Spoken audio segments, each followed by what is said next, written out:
जय हिंद दोस्तों, हमारे चैनल लीगल बातें में आपका स्वागत है।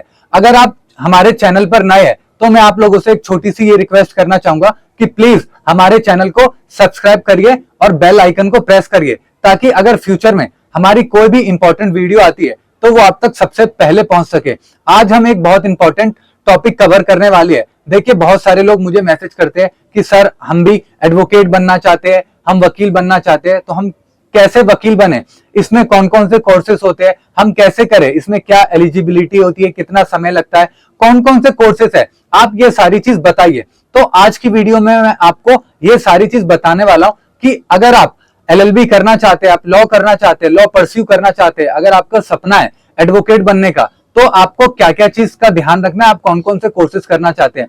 तो ये वीडियो बहुत ज्यादा इंपॉर्टेंट होने वाली है, इसलिए इस वीडियो को पूरा एंड तक देखिएगा। तो चलिए हम अपनी इस इंपॉर्टेंट वीडियो को स्टार्ट करते हैं।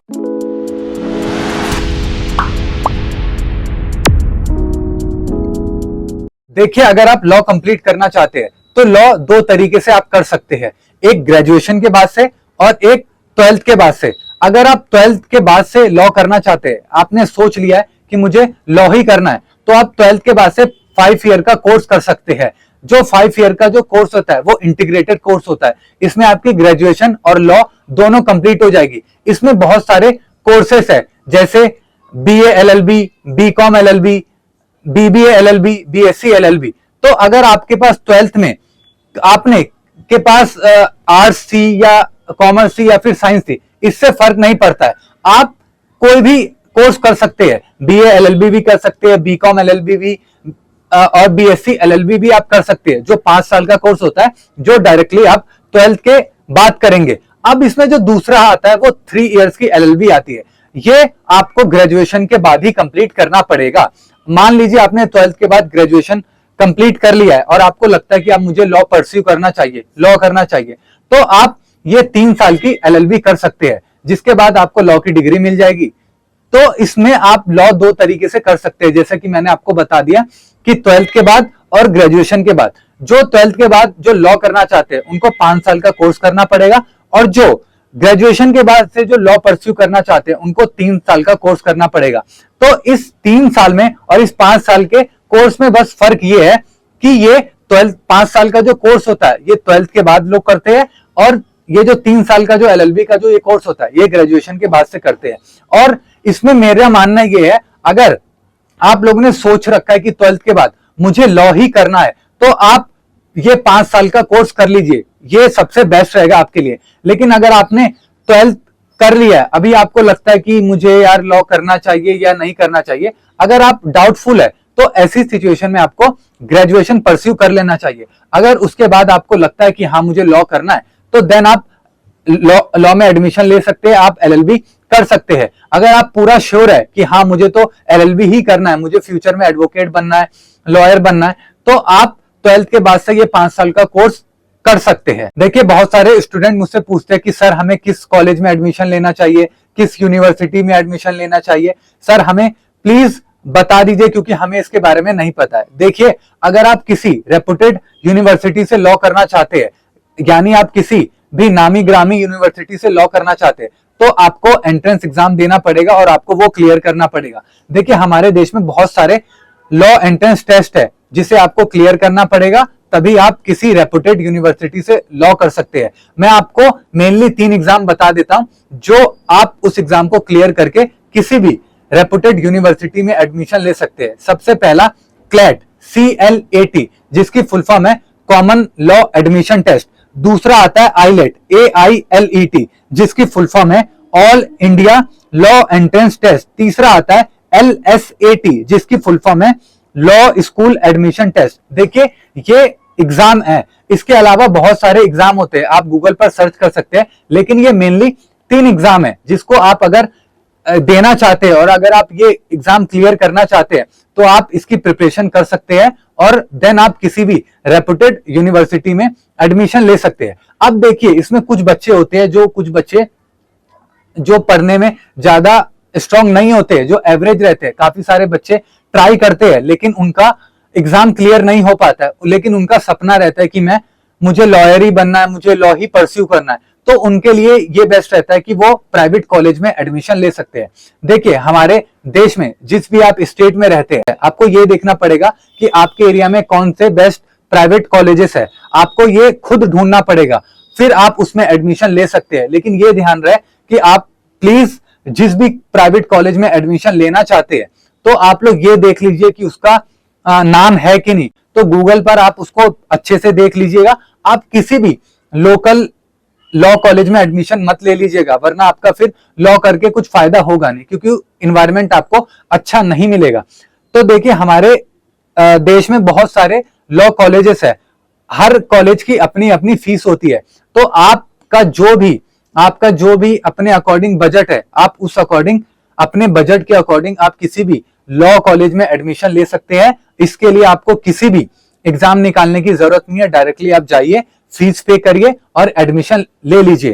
तो ये भी बहुत सारे बच्चे करते हैं कि जो एग्जाम क्लियर नहीं कर पाते, या फिर जिनको लगता है कि मैं एग्जाम क्लियर नहीं कर पाऊंगा, तो वो डायरेक्टली प्राइवेट कॉलेज में एडमिशन ले लेते हैं। और जिसको लगता है कि नहीं, मुझे एंट्रेंस एग्जाम नहीं देना है, क्योंकि उसमें रिस्क रहता है कि एग्जाम निकले ना निकले तो मेरा साल भी बर्बाद होगा, इसलिए बहुत सारे बच्चे डायरेक्टली प्राइवेट कॉलेज में जाके एडमिशन ले लेते हैं। देखिए, अब इसमें बात आती है एलिजिबिलिटी की, कि अगर आप लॉ परस्यू करना चाहते हैं तो इसके लिए क्या एलिजिबिलिटी है।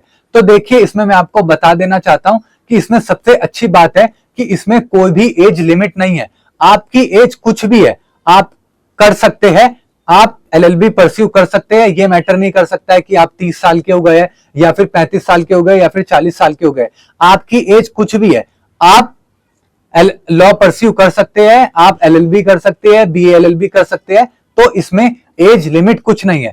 लेकिन इसमें आपको, अगर आप बीए एलएलबी कर रहे हैं या फिर एलएलबी कर रहे हैं, तो इसमें आप, अगर मान लीजिए आप बीए एलएलबी कर रहे हैं, 12th के बाद से आपने लॉ में एडमिशन ले लिया, तो 12th में आपके मिनिमम 45% आपके होने ही चाहिए। अगर आप एलएलबी कर रहे हैं तो आपके ग्रेजुएशन में 45% होने चाहिए। अगर कोई ओबीसी या फिर एससी एसटी से बिलोंग करता है तो उनके मिनिमम एवरेज 40% होने चाहिए।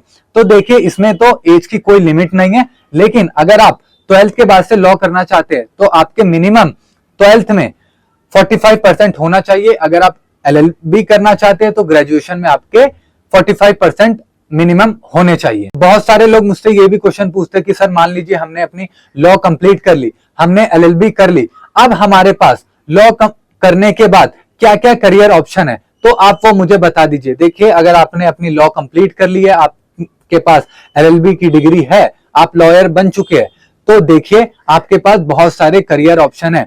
सबसे पहला, इंडिपेंडेंट प्रैक्टिस। आप एडवोकेट बनके अपनी इंडिपेंडेंट प्रैक्टिस स्टार्ट कर सकते हैं। आप अपने क्लाइंट को कोर्ट में रिप्रेजेंट कर सकते हैं। आपके पास जितने भी केस आते हैं, आप वो केस लड़ सकते हैं। आप एज एन एडवोकेट बनके अपनी इंडिपेंडेंट प्रैक्टिस कर सकते हैं। दूसरा, जज। आप देखिए, हर स्टेट का अपना जुडिशरी एग्जाम होता है, तो आप वो क्लियर कर सकते हैं। आप इस एग्जाम को दे सकते हैं और आप जज बन सकते हैं। लेकिन मैं आपको बता देना चाहता हूं, ये एग्जाम टफ होता है, इसके लिए आपको बहुत मेहनत करना पड़ेगा। लेकिन इम्पॉसिबल कुछ भी नहीं है। बहुत सारे बच्चे जुडिशरी क्लियर करते हैं। तो आपके पास ये भी करियर ऑप्शन है कि आप जज भी बन सकते हैं। आप मेहनत करिए और एग्जाम को क्लियर करिए, तो आप जज भी बन सकते हैं। तीसरा, जिसे हम कहते हैं पब्लिक प्रोसिक्यूटर, जो हम गवर्नमेंट वकील, जिसे हम सरकारी वकील कहते हैं, आप इसका भी एग्जाम दे सकते हैं और पब्लिक प्रोसिक्यूटर यानी सरकारी वकील भी बन सकते हैं। चौथा, लॉ ऑफिसर। देखिए, बहुत सारे फील्ड में, बहुत सारे एरिया में, जैसे बैंक में लॉ ऑफिसर की नीड होती है, तो आप लॉ ऑफिसर भी बन सकते हैं। पांचवा, लॉ टीचर। देखिए, बहुत सारे लोगों को पढ़ाने का शौक होता है, तो अगर आपने एलएलबी कर रखी है, एलएलएम कर रखा है, तो आपके पास ये भी एज अ करियर ऑप्शन है कि आप लॉ टीचर बन सकते हैं। आप लॉ पढ़ा सकते हैं, जो भी बच्चे हैं आप उनको लॉ पढ़ा सकते हैं। तो इसके अलावा भी बहुत सारी चीज है, करियर ऑप्शन की कमी नहीं है। अगर आपने एक बारी एलएलबी कर ली है, अगर आपके पास एलएलबी डिग्री है, तो आप बहुत सारी चीजें कर सकते हैं। आपके पास बहुत सारे ऑप्शन है। तो देखिए, आज की वीडियो में मैंने आपको सारी चीज बता दिया कि कौन कौन से कोर्सेस होते हैं, कौन कौन से इसमें एग्जाम होते हैं, एलिजिबिलिटी क्या है, करियर ऑप्शन क्या है एलएलबी करने के बाद। तो आज की वीडियो में जो जो सारी चीज, इंपॉर्टेंट चीज कवर करना था, वो सारी चीज मैंने कवर कर दिया है और वो सारी चीज मैंने आपको बता दिया है। तो देखिए, अगर आपका सपना है लॉयर बनने का, एडवोकेट बनने का, तो आप लॉयर बन सकते हैं। आप इस तरीके से सारी चीज मैंने आपको बता दी है। देखिए, अगर इस वीडियो में कुछ चीजें छूट गई है तो आप लोग मुझसे कमेंट बॉक्स में बता सकते हैं और मुझसे कमेंट बॉक्स में पूछ सकते हैं। और आप लोग प्लीज, मैं आप लोग से एक रिक्वेस्ट ये करना चाहूंगा कि प्लीज मुझे कमेंट बॉक्स में ये भी बताइएगा कि कैसी लगी आपको वीडियो। और अगर आप किसी और टॉपिक पर वीडियो बनाना चाहते हैं तो आप लोग मुझे कमेंट कर सकते हैं कि सर आप इस टॉपिक पर वीडियो बनाइए, तो मैं नेक्स्ट वीडियो उसी टॉपिक पर बनाऊंगा। तो आप लोग से मैं रिक्वेस्ट एक और चीज ये करना चाहता हूं कि प्लीज हमारे चैनल को सब्सक्राइब करिए और इस वीडियो को सभी के साथ शेयर करिए जो लॉ करना चाहते हैं, जिनका सपना है लॉयर बनने का, एडवोकेट बनने का। तो ये वीडियो उनके साथ जरूर शेयर करिए। तो मिलते हैं अगले किसी वीडियो में, तब तक के लिए जय हिंद।